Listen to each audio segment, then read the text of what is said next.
आप देख रहे हैं आज का एजेंडा और इस वक्त बड़ी खबर आ रही है भदरवा से। भदरवा में भूकंप के झटके महसूस किए गए हैं।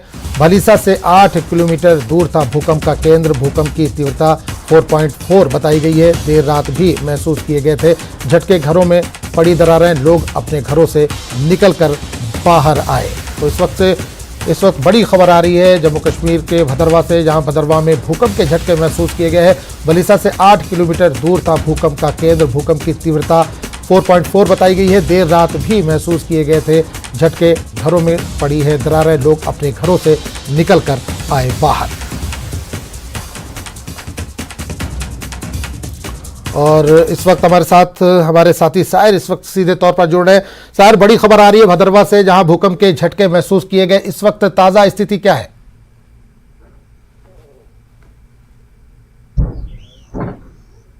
देखिए आजम, ये जो भूकंप लगातार आ रहे हैं, इसका जो सिलसिला ये मंगलवार दोपहर से शुरू हो गया था और अभी तक जो है लगातार जो है भूकंप के झटके जो है भद्रवा वादी में, भलेसा में, डोडा में, किश्तवाड़ में महसूस किए जा रहे हैं। इससे लोगों में काफी डर और खौफ नजर आ रहा है। और जो मंगलवार को जो भूकंप का झटका आया था उससे काफी मकानों में डैमेज हो गया था और आज जो भूकंप के झटके आ रहे हैं उससे भी थोड़ा बहुत डैमेज जो है वो होते रहे। आप इसको देख सकते हैं, मैं जिस मकान में हूँ आप यहाँ पे देख सकते हैं कितना डैमेज जो है ये हुआ है। हालांकि जब हम ये 1-2 दिन पहले यहाँ पे आए थे तो इतना डैमेज नहीं था, लेकिन आज जो रात को और सुबह जो फिर से एक बार भूकंप का झटका आया, ये भी कहीं ना कहीं काफी डैमेज कर रहा है। पूरे लोगों में इस टाइम फिर से खौफ का माहौल जो है वह दिख रहा है। जिनका ये मकान है उनके कुछ साथी भी यहाँ, कुछ लोग भी हमारे साथ यहाँ मौजूद है। इनसे हम बात करेंगे कि इनके कैसा। जी, आप का नाम जानना चाहूंगा और कैसे बीती आपकी रात और क्या कुछ चाह रहा है आज इस वक्त आपके दिमाग में भूकंप को लेकर? साहिर साहब, मेरा नाम चौधरी अब्दुल रहमान है। मैं आपका और आपके पूरे चैनल का बहुत बहुत शुक्रगुजार हूं कि आप वक्तन और फवक्तन जनाब वेली, खासकर भद्रवा के लोगों की आवाज उठा पाए। सर, भूकंप का क्या है? भूकंप का यह है कि अभी 2 दिन से हमने चैन की सांस ली थी, तो रात को फिर आए, एक नहीं 2 बार आए और उससे काफी लोगों के मकान नुकसान हुए। ये हमारे रिलेटिव है, इनका मकान आप देख सकते हैं। पूरी रात इन्होंने बाहर गुजारी है, ना इनके पास कोई टेंट है, नहीं कोई कुछ है। लिहाजा आपके चैनल से मेरी एलजी साहब और डीसी साहब से मौदबाना गुजारिश है कि खुदारा कुछ ना कुछ रिलीफ जल्दी जल्दी लोगों को दे ताकि ये अपना कुछ ना कुछ कर सके। आप अपना बताइए, आपने जब ये भूकंप हुआ उस रात को और दिन को, उस वक्त आपने क्या किया? सबसे पहले क्या स्टेप लेने की कोशिश? हमने जब ये भूकंप रात को आया तो हमने सबसे पहले स्टेप ये लेने की कोशिश की कि अपने फैमिली को लेकर बाहर निकले और बाहर बैठ गए।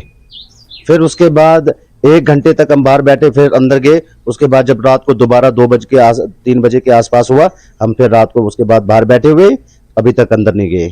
जी देखिए आजम, पूरे भद्रवा वादी में जो है इस वक्त काफी खौफ है भूकंप को लेके और काफी सारे जो लोग जो है बिल्कुल डरे हुए हैं, क्योंकि ये भूकंप का सिलसिला आज से नहीं बल्कि पिछले कई सालों से जो है ये लगातार जारी है, जिससे लोग जो है वो काफी डरे हुए और कहीं ना कहीं जहां पे मकान डैमेज हुए वो कहीं ना कहीं गुहार लगा रहे हैं एलजी इंतजामिया से, डिस्ट्रिक्ट एडमिनिस्ट्रेशन से। बिल्कुल साहिर, एक चीज जानना चाहूंगा कि रात में 2 बार, एक बार रात में भी झटके महसूस किए गए, फिर सुबह में भी महसूस किए गए। जाहिर सी बात हम तस्वीरों में भी देख रहे हैं कि लोग घरों से अपने बाहर निकल गए, डरे हुए हैं, सहमे हुए हैं।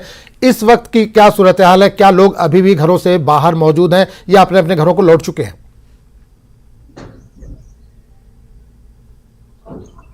जी देखिए आजम, इस वक्त जो है वो सुबह पूरी तरीके से हो गई है। कुछ लोग जो है वो अभी जो इंफॉर्मेशन हमारे पास आई है, कुछ लोग अभी भी अपने घरों में जाने से कतरा रहे हैं, लेकिन अब लोगों को काम पे भी जाना है तो ना चाहते या ना चाहते हुए भी इस वक्त वो लोग जो है अपने घरों में बैठे हुए। सिचुएशन इस वक्त जो देखी जाए तो फिलहाल नॉर्मल है, लेकिन अगर फिर से खुदा ना खास्ता और भूकंप के झटके आएंगे तो लोगों को के जहनों में फिर से वही तस्वीर नजर आएगी और लोग जो है सबसे पहले तरजीह बाहर जाने को नहीं दे रहे हैं, जिससे वो काफी डरे हुए भी महसूस करते हैं। पूरे भद्रवा में जो इस वक्त माहौल जो है भूकंप को लेके काफी डरावना है। इस टाइम पूरी शक्ल जो है भूकंप को लेके डरावना, लोग सब कुछ बोल गए, खाली ऊपर वाले से यही दुआ कर रहे हैं कि जल्द से जल्द ये भूकंप जो हो रहे हैं इसका सिलसिला जल्द से जल्द खत्म हो। जी आजम, बिल्कुल साहिर, एक चीज और जानना चाहूंगा, जो लोग रात से ही घरों से बाहर हैं, जाहिर सी बात है खाने पीने का क्या कुछ इंतजामिया की तरफ से उनके लिए कुछ किया जा रहा है?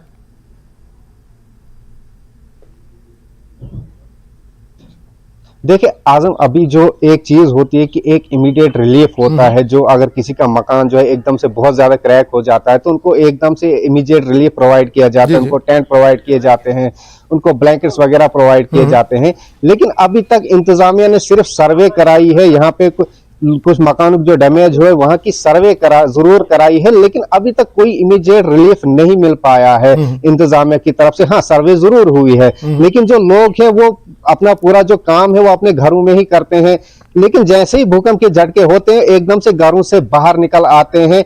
और जब ये थोड़ा सा शांत हो जाता है, जैसे कि हमारे एक फोन से बात हुई थी, उन्होंने कहा था जैसे ही भूकंप का झटका कल रात को महसूस हुआ, हम अपने घरों अपनी फैमिली को लेके एकदम से बाहर आए और काफी 1-2 घंटे गुजारने के बाद जब हम वापस चले गए तो जब फिर से सुबह भूकंप का झटका आया, हम फिर से परिवार को लेके कंबल ब्लैंकेट पे लेके हम अपने किसी ग्राउंड नजदीक किसी प्लेन एरिया में बैठने की हमने कोशिश की। लेकिन खतरा यही है कि जिनके मकान क्रैक है, अगर थोड़ा सा हल्का झटका और तेज सा होता है तो कहीं ना कहीं यह लोगों की मुश्किलातें और बढ़ सकती हैं। तो बिल्कुल सर, एक चीज और जानना चाहूंगा, जाहिर सी बात आप एक जगह मौजूद है जहां पे आपने दिखाया कि दीवारों में क्रैक आई है, दरारें पड़ी हैं। कितने घर होंगे जो आज के जो भूकंप आया उसके झटके महसूस किए घरों ने, तो कितने घरों को नुकसान पहुंचा होगा, क्या इसकी कुछ जानकारी मिल पा रही है?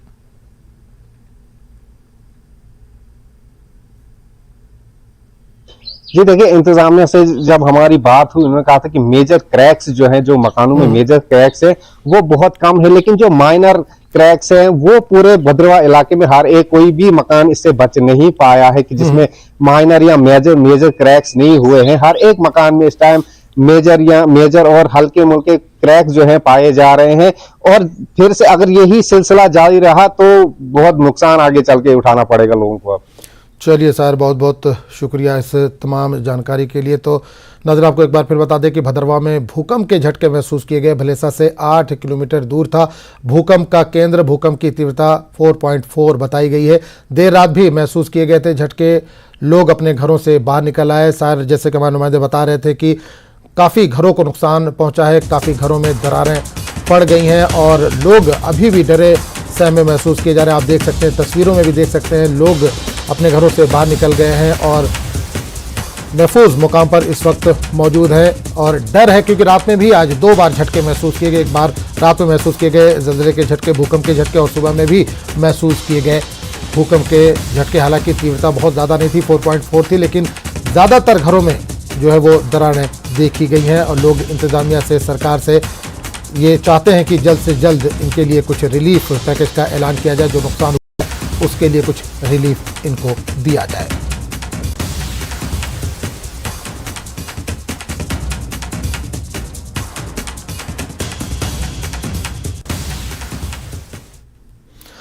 आगे बढ़ेंगे। जिला कठुआ के दूरदराज तहसील बन्नी के लुआंग इलाके में देर शाम अपने परिवार सहित घर को लौट रहे 2 बच्चों के फिसलने के कारण सेवा दरिया में वो बच्चे जा गिरे, जिसके बाद तारिक अहमद ने अपनी भतीजी को डूबने से बचा लिया और वो अपने 12 साल के बेटे सादिक को नहीं बचा पाए। वहीं पुलिस ने मौके पर पहुंचकर रेस्क्यू ऑपरेशन चलाया, लेकिन सादिक का अभी भी कोई पता नहीं चल पाया है।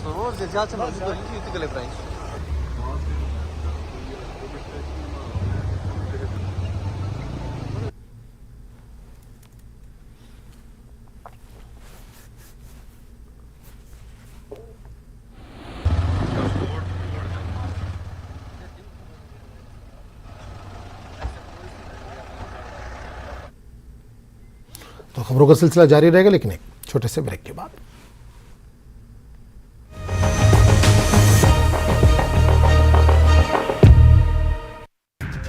कठुआ में पानी की पाइपलाइन से एक मरा हुआ सांप निकला। लोगों में आक्रोश, लोग गंदा पानी पीने को विवश।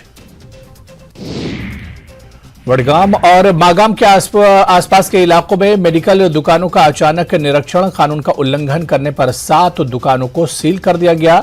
मागाम के drug control officer Peerzada Tassaduq Hussain के नेतृत्व में जांच की गई। टनमर्ग में हाईटेक पॉली ग्रीन हाउस में तरह तरह की सब्जियों के पौधे उगाए जा रहे हैं। किसानों और काश्तकारों के लिए फायदेमंद। विभाग की ओर से इस सुविधा से किसान काफी खुश। पुलिस ने नदी में पहली बार राफ्टिंग का ट्रायल। राफ्टिंग करने वाले लोगों में खुशी। वैदिक चूर्ण, पेट सफा तो हर रोग दफा।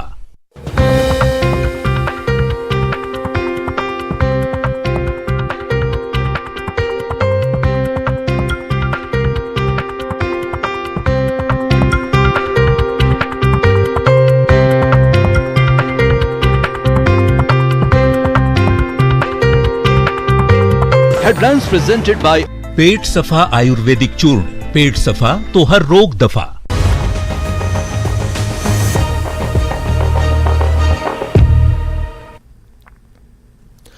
केंद्र की मोदी सरकार ने एक बड़ा कदम उठाते हुए अब लद्दाख में पर्यटकों को LAC की जीरो बॉर्डर से डेमचौक तक जाने की इजाजत दे दी है। 16th लद्दाख ऑटोनोमस हिल डेवलपमेंट काउंसिल ले के एग्जीक्यूटिव काउंसलर ताशी ने भी ट्वीट करते हुए इस फैसले के लिए पीएम मोदी का शुक्रिया अदा किया है। इन्होंने एक तस्वीर भी शेयर की है जिसमें सीमा पर रहने वाले लोग LAC पर पर्यटकों का स्वागत करते नजर आ रहे हैं। ताशी ने केंद्र के इस फैसले को ऐतिहासिक करार दिया है।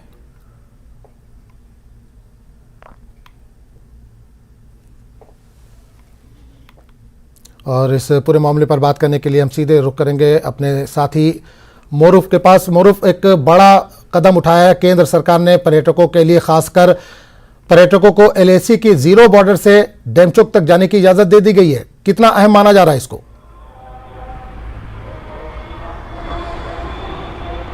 जी आजम, ये बॉर्डर लोगों के लिए तो खास ये है ही, साथ ही जो टूरिज्म से जो जुड़ा हुआ लोगों के लिए भी बहुत अच्छी खबर है, क्योंकि जो अक्सर जो टूरिस्ट आते हैं वो लोग बॉर्डर पे अपना जो देश के बॉर्डर तक जाना चाहते हैं, तो ये परमिशन जब दिया गया तो ये टूरिस्ट के लिए एक अच्छी खबर है कि वो लास्ट बॉर्डर तक जा सकता है, LAC तक।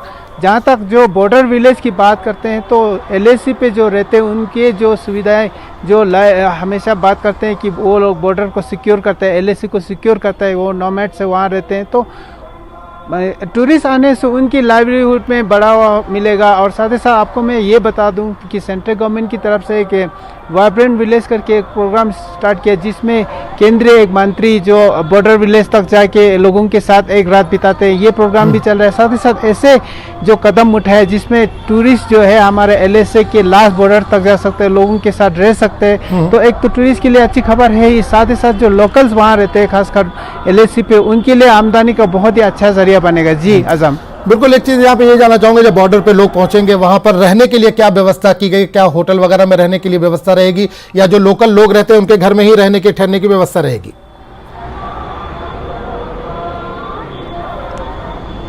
जी आजम, मैं आपको ये बता दूं कि जो टूरिस्ट जो यहाँ से दूर दराज इलाके में जाते हैं तो वहाँ एक होम स्टे करके प्रबंधन होता है, जहाँ लोगों के साथ जो लोगों के रहन सहन उसको मतलब उनको भी उनका लुत्फ उठा सकते हैं, वो लोगों के साथ ही रह गए, क्योंकि ऐसे बॉर्डर पे तो होटल की व्यवस्था नहीं है। लेकिन जो होम स्टे में लोगों के साथ मिलजुल के रहते हैं, तो उनको जो टूरिस्ट बाहर से आते हैं उनको ये पता चल जाता है ये लोग कैसे रहते हैं, तो उनका रहन सहन भी पता चल जाता है। तो इसमें दोनों को मतलब फायदा होता है, टूरिस्ट को भी कि उनको जानने का, साथ ही साथ जो लोकल वहाँ पर रहते हैं उनके लिए भी एक आमदनी का जरिया बनता है। जी आजम, ताशी ने एक फोटो भी ट्वीट किया है, एक शेयर किया है, उसमें उन्होंने मोदी सरकार का शुक्रिया भी अदा किया गया। तो केंद्र सरकार का कितना बड़ा या कितना अहम किरदार इसमें माना जा रहा है?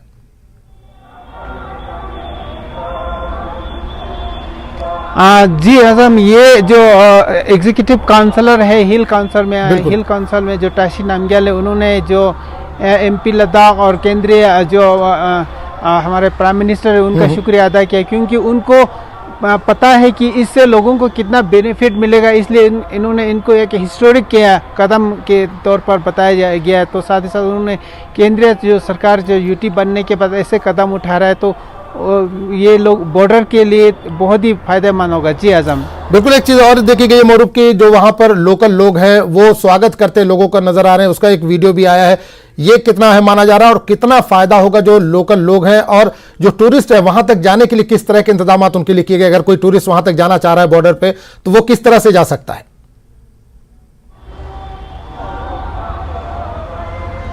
जी, जहाँ तक जो कल के जो पिक्चर शेयर किए गए ये डेमचौक विलेज की है। आपको मैं बता दूं, पहले जो बॉर्डर लास्ट जो नियरेस्ट बॉर्डर है वो हानले तक जा सकते थे, उसके बाद आप ये न्योमा ब्लॉक में पड़ता है, तो ये जो डेमचौक विलेज में जा रहे थे, तो एक तो टूरिस्ट के लिए भी बहुत फ़ायदा है। टूरिस्ट को वहाँ सुविधा के लिए आप हमने सुनने में आया कि एडमिनिस्ट्रेशन वहाँ पुलिस चेक पोस्ट वगैरह सेटअप करेंगे, साथ ही साथ जो लद्दाख पुलिस के जो टूरिस्ट के लिए जो व्हीकल्स वगैरह भी प्रोवाइड किया गया, अगर किसी को कुछ प्रॉब्लम हो गया तो ये टूरिस्ट के लिए भी एक फैसिलिटीज गवर्नमेंट की तरफ से हर तरह के जो यहाँ के लोकल सरकार है उनकी तरफ से हर संभव मदद कर रहा है कि वो वहाँ तक पहुँचे और कोई उनको परेशानी नहीं हो। साथ ही साथ जो लोकल के देमजोक के लोगों की बात करें तो यहाँ एक जो बॉर्डर है, जो बॉर्डर पे रहते हैं, माइग्रेशन का बहुत ही चैलेंज रहता था कि लोग सिटी में प्लान करते हैं। तो ऐसे सूरत में ऐसे टूरिस्ट आने से वो लोग वहाँ रहना चाहेंगे क्योंकि वहाँ उनको आमदनी होगा। साथ ही साथ वो अपना जो ट्रेडिशनल जो घरों में जो जगह पर रहना ही पसंद करेंगे जी। उससे तो ये जो माइग्रेशन का चैलेंज भी है मेरे ख्याल से वो भी खत्म हो जाएंगे जी। बिल्कुल मरूफ, रोड कनेक्टिविटी कैसी है? अगर कोई टूरिस्ट अपनी गाड़ी से यहाँ तक बॉर्डर लाइन तक जाना चाहे तो क्या ये मुमकिन है उसके लिए?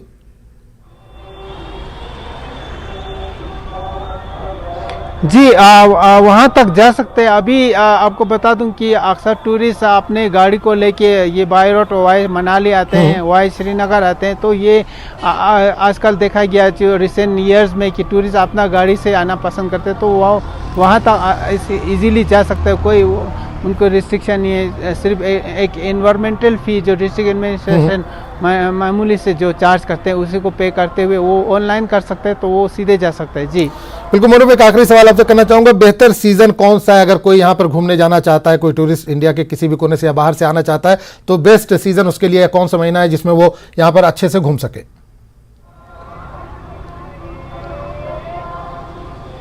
जी वैसे तो टूरिस्ट का सीज़न जो अप्रैल में ही शुरू हो जाता है, लेकिन जो जुलाई अगस्त अभी इस वक्त भी अच्छी सीज़न है। तो जुलाई अगस्त बहुत ही अच्छा मौसम रहता है, तो उनके लिए ये अच्छा सीज़न रहेगा वहाँ जाने के लिए। टूरिस्ट के लिए जो पीक सीज़न रहता है जुलाई अगस्त तक, तो फिर सितंबर में धीरे धीरे टूरिस्ट कम हो जाता है और खासकर मौसम भी थोड़ा ठंड हो जाता है। तो इस वक्त जुलाई अगस्त, जून जुलाई अगस्त बेस्ट सीज़न रहेगा टूरिस्ट के लिए।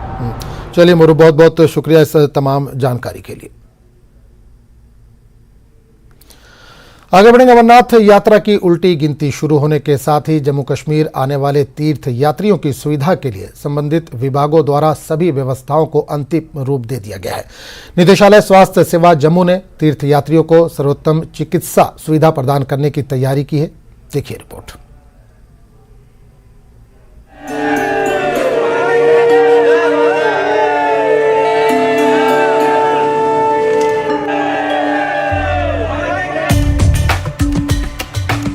अमरनाथ यात्री 30 जून से जम्मू पहुंचना शुरू हो जाएंगे क्योंकि सालाना यात्रा इस साल 1 जुलाई से शुरू होगी।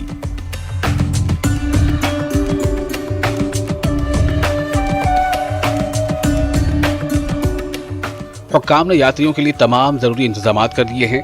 डायरेक्टरेट हेल्थ सर्विसेज जम्मू ने यात्रियों को सेहत की बेहतरीन सहूलियात फराहम करने के लिए खुसूसी इंतजाम किए हैं। डायरेक्टरेट जम्मू डिवीजन में लखनपुर से रामबन तक 53 तिब्बी इमदादी मराकज कायम करेगा। इन मराकज के क़याम का अमल 20 जून तक मुकम्मल कर लिया जाएगा।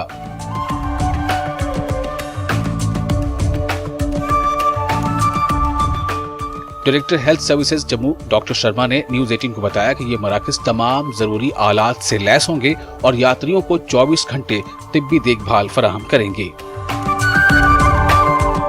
तो यात्रा के टाइम में हमारे 5 डिस्ट्रिक्ट में से होकर निकलती है यात्रा, कठुआ, सांबा, जम्मू, उधमपुर और रामबन। ठीक है, तो इन 5 जगह पर हमने अपने इस बार ही कुछ सेंटर्स एलोकेट किए हैं जो रास्ते में पड़ेंगे, जहाँ पर हमने अपनी सारी मेडिकल फैसिलिटीज़ रखी हैं। जैसे कि मैं थोड़ा आपको बता देता हूँ, कठुआ में हमारे 6 एरियाज़ हैं जहाँ पर ये फैसिलिटीज़ होंगी, medical facilities with round the clock services, ECG machines, blood pressure operators, medicines, खासकर ज़्यादा स्ट्रेस रहेगी ORS वगैरह क्योंकि गर्मी है, लूज़ मोशंस वगैरह लोगों को लगते हैं इस दौरान, तो और इंजरीज़ के लिए हमने अरेंजमेंट्स की हुई हैं हर सेंटर पर। कठुआ में 6 सेंटर्स हैं, सांबा में 7 हैं, जम्मू में 10, उधमपुर में 14 और रामबन में 16। सो अराउंड 53 एरियाज़ जो पूरे हमारे इस जम्मू डिवीज़न में जो आइडेंटिफाई हुए हैं फॉर प्रोवाइडिंग मेडिकल सर्विसेज यात्रियों को, और इनके साथ हमने एम्बुलेंसेस की फैसिलिटीज़ रखी हैं। डॉक्टर शर्मा ने कहा कि डायरेक्टरेट इस बात को यकीनी बनाएगा कि यात्रा ड्यूटी पर मेडिकल ऑफिसर और पैरामेडिकल स्टाफ की तैनाती यूटी के मरीजों को फराहम की जाने वाली मामूल की सेहत की खिदमात को मुतासिर न करे। इन्होंने कहा कि तैनाती साइंटिफिक बुनियादों पर की गई है ताकि सेहत की मामूल की सहूलियात में किसी किस्म का खलल न पड़े। हमारी कोशिश रहेगी कि डिस्ट्रिक्ट हॉस्पिटल से नहीं उठाएंगे बिकॉज वो आगे ओवरलोडेड हैं, ओवरवर्कड हैं, तो ये हम उठाएंगे ऐसे एरियाज से जहाँ पर जैसे कुछ डिस्पेंसरीज हैं, PHCs हैं, जहाँ पर एक कोई एक्स्ट्रा है या नहीं भी है तो इतना फ़र्क नहीं पड़ता उस जगह पर, तो हम उस तरीके से मैनेज कर रहे हैं हम। लेकिन पहली कोशिश रहेगी कि डिस्ट्रिक्ट हॉस्पिटल से नहीं उठाएंगे, एंड हम नहीं भी उठाएंगे वहाँ से, बिकॉज उनका काम सफ़र करता है। डायरेक्टरेट हेल्थ सर्विसेज जम्मू ने पहले ही जम्मू डिवीजन के तमाम मेडिकल और पैरामेडिकल स्टाफ की छुट्टियां मनसूख कर दी हैं, सिवाय उन मुलाजमीन के जिन्हें कुछ संगीन बीमारियां हैं और ख्वातीन अमला जिन्होंने पहले ही जचगी की छुट्टी के लिए दरख्वास्त दे रखी है। काबिल जिक्र है कि मुक़द्दस अमरनाथ यात्रा की मुद्दत को इस साल बढ़ाकर 62 दिनों का कर दिया गया है। इंतजामिया को तवक्को है कि इस साल यात्रियों की रिकॉर्ड तादाद आएगी। न्यूज़ 18 के लिए जम्मू से मनोज कौल की रिपोर्ट। सीएम सुक्खू ने मनोहर लाल हत्याकांड पर बीजेपी के खिलाफ बड़ा आरोप लगाया है। सीएम ने कहा कि हत्याकांड के आरोपियों के घर में बीजेपी युवा मोर्चा के कार्यकर्ताओं ने आग लगाई। हत्या मामले में सभी आरोपी गिरफ्तार कर लिए गए थे। उसके 5 दिन बाद बीजेपी युवा मोर्चा के कार्यकर्ताओं ने उनके घर में आग लगाई। सीएम ने बीजेपी के प्रदर्शन पर सवाल उठाए। आखिर जब सभी आरोपी गिरफ्तार कर लिए गए हैं तो फिर प्रदर्शन क्यों हो रहा है? सीएम ने नेता जयराम ठाकुर पर भी सवाल खड़े किए। उन्होंने कहा कि जयराम ठाकुर केंद्र को एक फोन करे तो NIA जांच हो जाएगी, लेकिन उन्हें जांच नहीं करानी, राजनीति करनी है। आपको बता दें कि गुरुवार को चंबा के भांदल में भीड़ ने हत्या आरोपियों के 2 घरों को आग लगा दी थी, जिसे लेकर सीएम ने ये बड़ा आरोप लगाया कि BJYM के कार्यकर्ताओं ने आग लगाई है।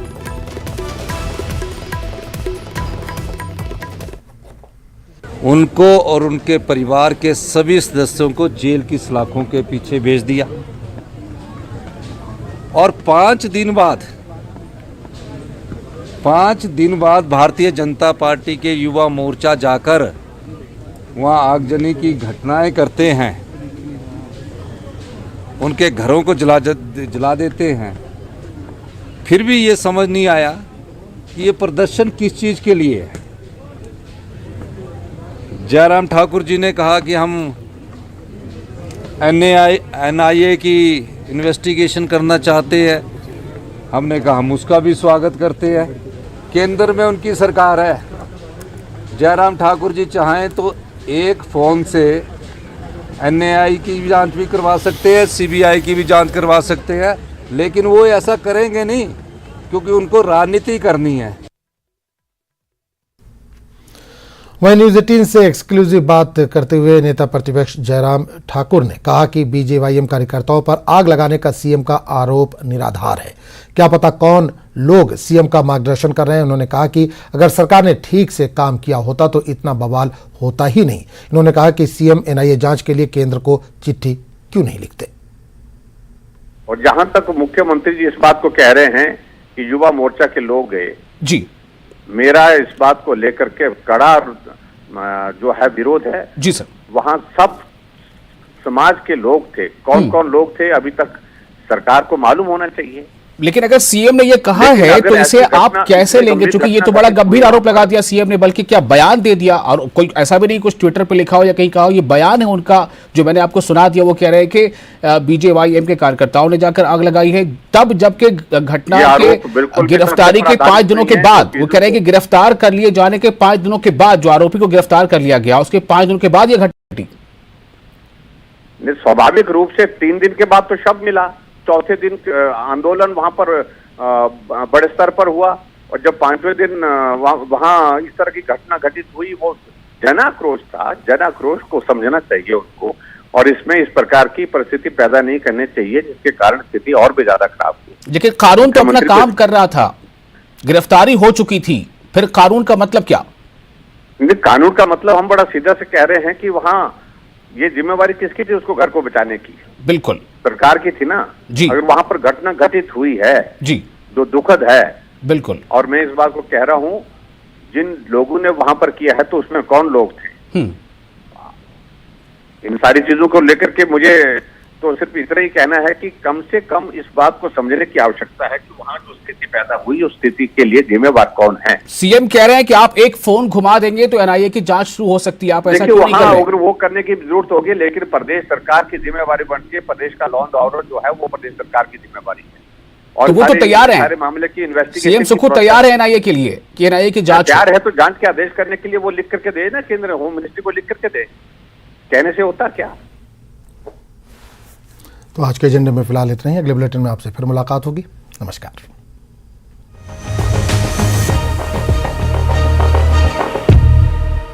हेडलाइंस